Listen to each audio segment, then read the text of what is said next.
Prime Minister Anthony Albanese has been forced to close his Sydney electorate office after protesters continued to cause disruptions. It marks the first time in the Marrickville office's 30 years of operation that its doors have had to be closed. Opposition leader Susan Lee called it a win for political intimidation after it was shut down at the request of the Anglican Church, which owns the complex. Reporter Jack Hahn, who is in Marrickville for us. Jack, good morning to you. What has the Prime Minister's office had to say this morning? Yeah, good morning to you, Carl. He says because of aggressive protesters, he's had to force and move out. You can see this is the only sign that remains, a handwritten sign saying government office no longer here. Look, the key concern for the PM and for the owners of this area was the fact that the church is right next door, and when there were major protests here on a Sunday, it would stop people and block people from going into church. But this morning, the Prime Minister is pressing the point that he will be finding another office here in Marrickville, and in the meantime, he's got a pretty good one in Canberra. Carl. So these are the people Anthony Albanese is sticking up for? Anthony Albanese needs to make a firmer stance. When he calls Australia a friend of Israel, it is very, very offensive. Nobody wants to see this violence continue, and certainly not in our name as Australians. Our demands are that Anthony Albanese calls for an immediate and permanent ceasefire, end to the occupation, and to cut all ties with Israel, and also for the media to provide adequate coverage for the work that's happening on the ground. We have had hundreds of people come every single day and join us. People are sleeping overnight. We are dealing with extreme heat in Sydney, and that has not stopped the picketers. We've also faced... She might have to try the extreme heat in Gaza. You see, these governments under the umbrella of the international migration scheme, and no different to the pandemic vaccine scheme, they're making massive amounts of money out of it. But what they don't realise is the Middle Eastern people, they are not reliable. The radical, fanatical Islamists, okay? They're just not reliable. They've turned on him already. I'm not sure what the ad on flatmates.com would look like, but the Prime Minister does come with a dog, if that makes any difference. Prime Minister Anthony Albanese has made the decision to leave his electorate office here on Marrickville Road in the heart of his electorate, Grayndler, after 30 years. And the main reason that his office have cited for picking up stumps and moving on is 2 years of what they've described as aggressive action by protesters. And we have seen a number of protests, particularly around Australia's position on the war in Gaza over the last 2 years here. No, hang on, it's not Australia's position, mate. It's a minority of Palestinian radical fanatics' position. Hamas brought the war to Palestine, and Hamas has to fix it, and they won't. They won't release the hostages. They never go on a bargain or deal. They always reject everything. This is next to an Anglican church, and I wouldn't be surprised if the Anglican church has said, as we saw in the last interview, that we've had enough of it. You're supporting something that we don't. The Christians don't support radical Islamic beliefs, and they've told Anthony Albanese to pack up because he's betrayed them.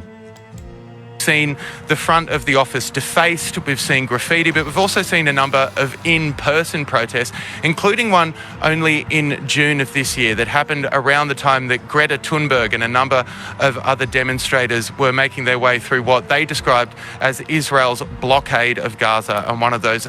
That was all made up and exaggerated. Particular protest, as well as a number of other protests that have physically had demonstrators here on Marrickville Road that have been cited by the Prime Minister as causing major disruptions, not only to the day-to-day working of his electorate office for the good people of Grayndler here in Sydney's inner west, but also to St Clement's, the church next door. That's one of the main reasons Prime Minister Anthony Albanese has decided to move on from this location, is what he says is the disruptions that it's caused to daily church services, as well as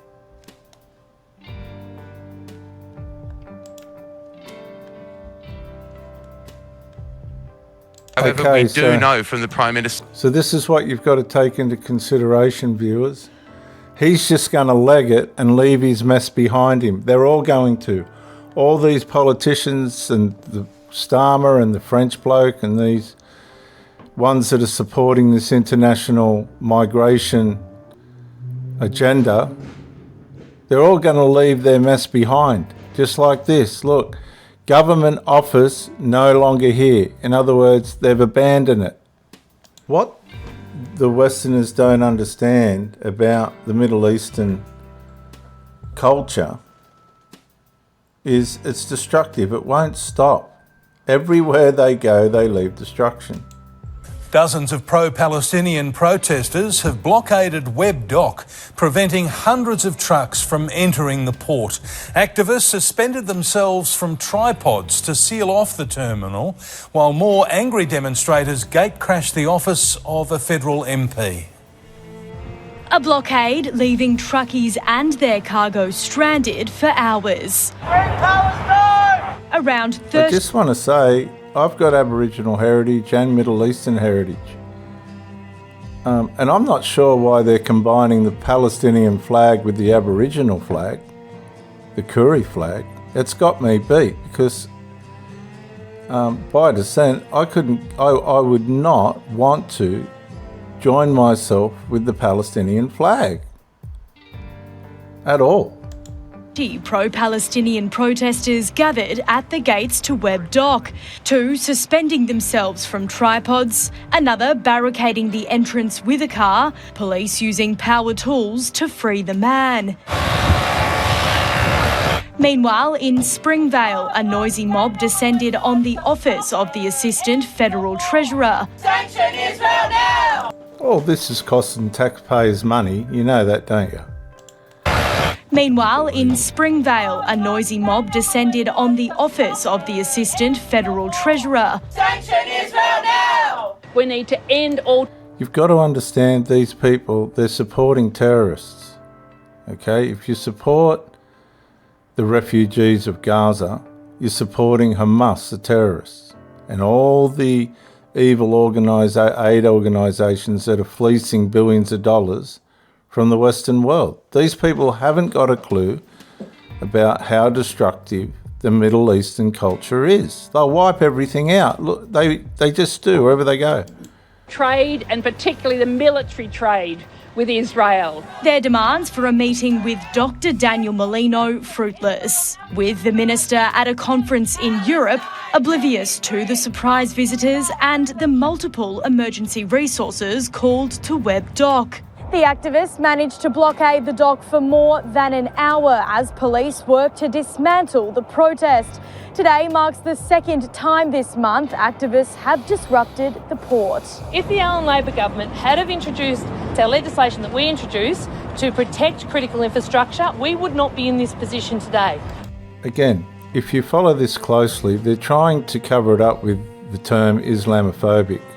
But being aware of how destructive it is, and they can say it and make out, take me on this, I don't care. It's crap. People have got every right to fear the radical, fanatical Islamists. Now here's some more. Vandals targeted two historic cannons at the Strand. Now my granddad went to war. My granddad went to war for us to have the freedoms that we've got. And these fools who should be sent to Gaza, right, are destroying the historical things that we have to remind us of the sacrifices they made. This is absolutely disgusting. Police are investigating if the graffiti attack is linked to the protests, this afternoon arresting and charging 3 Port Melbourne protesters. Phoebe Worthley, 7 News. Now these people know what's going on over there. ما السعودية ما بقى شيء ما أعطتكم إياه، حتى دولة أسست لكم دولة، الملك فهد. يوم ريغان يطلب منه تمويل سوار الكونترا قال له وحدة بوحدة، أبي دولة لفلسطين، قال له أبشر. ووقع الخطاب دولة لفلسطين، وعلم الملك فهد عرفات إنه حصلنا دولة فلسطينية، هرب عرفات ما شافوه إلا بعد 10 سنين من هالكلام هذا. عرب ما يبي دولة فلسطينية. كلكم ما تبون دولة فلسطينية لأن أساسا ما لكم. See, what the Westerners don't realise, and even the politicians, the Palestinians don't want a state. They were given the land, right? With borders, it was never going to be a state. They were given the land to look after and manage, and they destroyed all the infrastructure and agriculture and commerce that was in it. Everywhere they go, they destroy it. And if you look back at this video, you'll see that the politicians, they're just going to bolt and leave all this mess in our nations, and we're not going to be able to clean it up. Now, this is a pure blood Arab that knows exactly what's going on over there. لكم قضية ولا لكم دولة ولا لكم أرض. هذه أرض إسرائيل بالقرآن، وأنتم شتات رومان ملفقين، مغول وتركمان وشركس وأرمن وغجر. ما لكم حق بفلسطين. فلسطين هذه دولة إسرائيلية لبني إسرائيل، وبني إسرائيل لمعلوميتكم، بني إسرائيل هذولا عيال إسحاق، وحنا يا العرب عيال إسماعيل، وإسحاق وإسماعيل أخوين، أبوهم إبراهيم عليه السلام. يعني هذولا عيال عمنا. لكن أنتم منين جيتوا؟ أنتم وش دخلكم بالموضوع؟ ما السعودية ما بقى شيء ما أعطتكم إياه. So, you know, we've got no idea, us stupid bloody Westerners, they got no idea. They're just supporting terrorism, basically. Okay, so let's put your beliefs up against Bill Clinton's. 42nd President of the United States. There's only one president at a time, and none of us can get ahead of where we're going. But I think we're going to have to essentially start again on the peace process. And I understand why young Palestinian and Arab Americans in Michigan think too many people have died. I get that. But if you lived in one of those kibbutzim in Israel, right next to Gaza, where the people there were the most pro-friendship with Palestine, most pro-two-state solution of any of the Israeli communities, were the ones right next to Gaza. And Hamas butchered them. And so then the people who criticize it are essentially saying, yeah, but look how many people you've killed in Ritalin. So how many is enough for you to kill to punish them for the terrible things they did? That all sounds nice until you realize, what would you do if it was your family and you hadn't done anything but support a homeland for the Palestinians, and one day they come for you and slaughter the people in your village? You would say, well, you'll have to forgive me, I'm not keeping score that way. And believe you me, that's what's going to happen in the West. It isn't how many we've had to kill, because Hamas makes sure that they're shielded by civilians. They'll force you to kill civilians if you want to defend yourself. And look, I worked on this hard. And the only time Yasser Arafat didn't tell me the truth was when he promised me he was going to accept the peace deal that we had worked out, which would have given the Palestinians a state on 96% of the West Bank and 4% of Israel, and they got to choose where the 4% of Israel was. So they would have the effect of the same land of all the West Bank. They would have a capital in East Jerusalem. They would have I can hardly talk about this. And they would have equal access all day, every day, to the security towers that Israel maintained all through the West Bank up to the Golden Heights.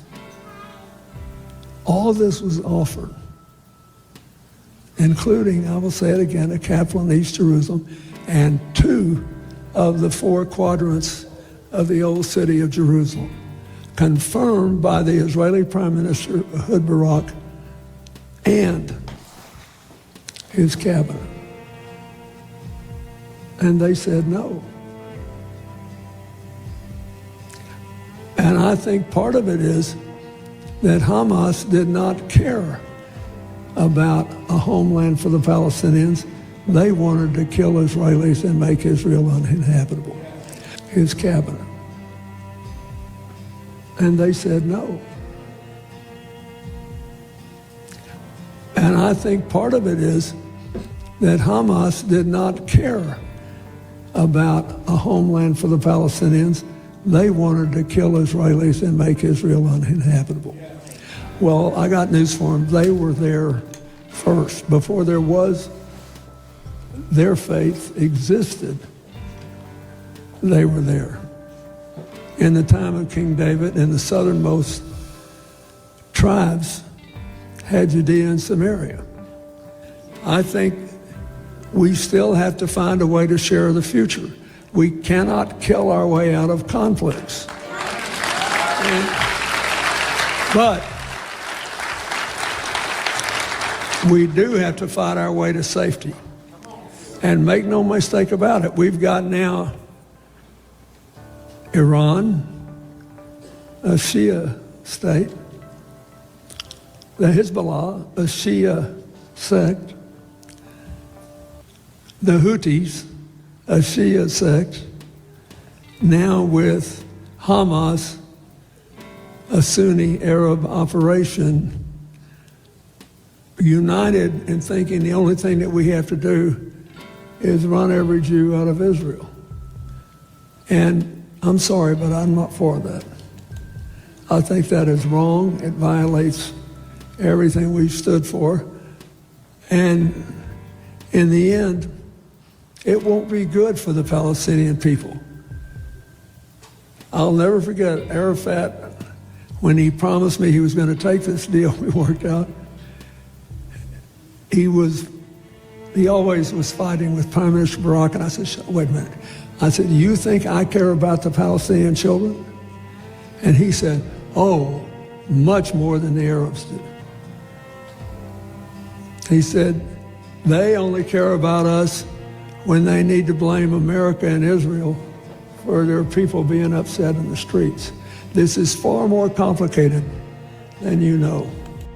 In closing, there's a lot of stuff going on in the Islamic world which needs to be criticized, and not just criticized, but vigorously opposed, because it's a threat to life and limb, it's a threat to the core values of the West.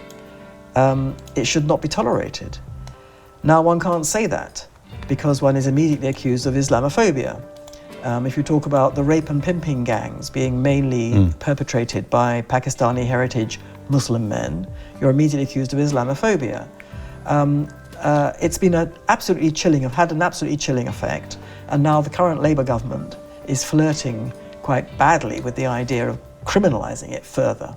So the problem with Islamophobia is that it criminalises legitimate and necessary discussion about Islam. And one of the things it criminalises or seeks to suppress is the criticism or identification or acknowledgement of Muslim anti-Semitism.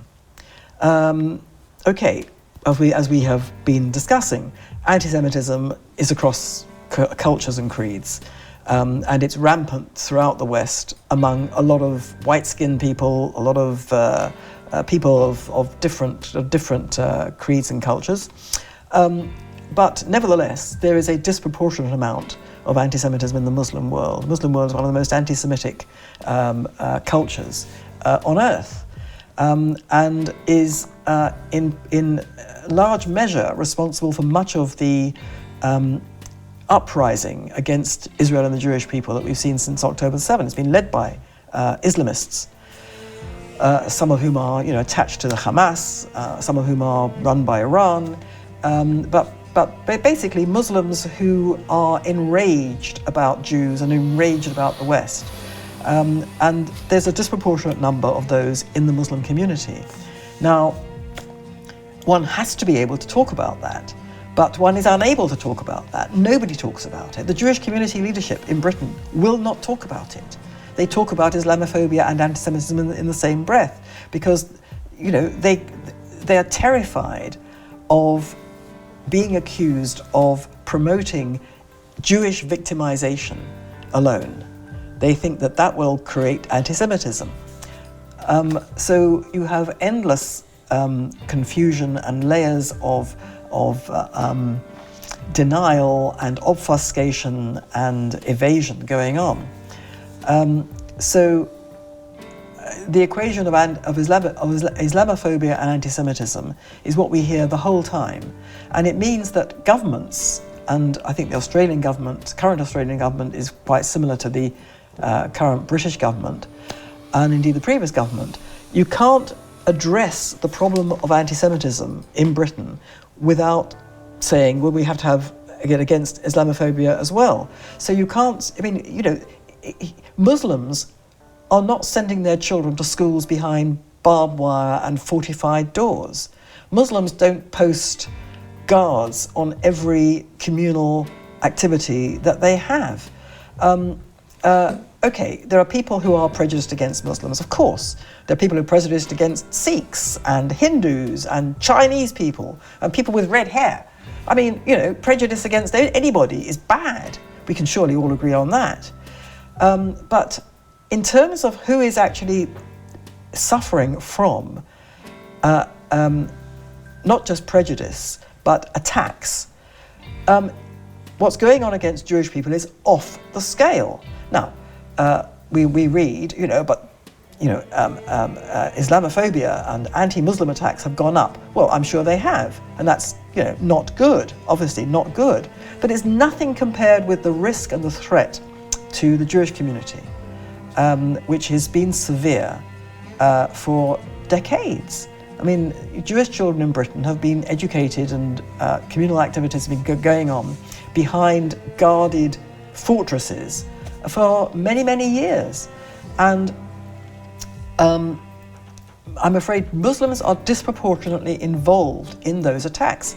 They're certainly not, it's not the majority as far as I can see. The majority of attacks are coming from white-skinned Caucasian people.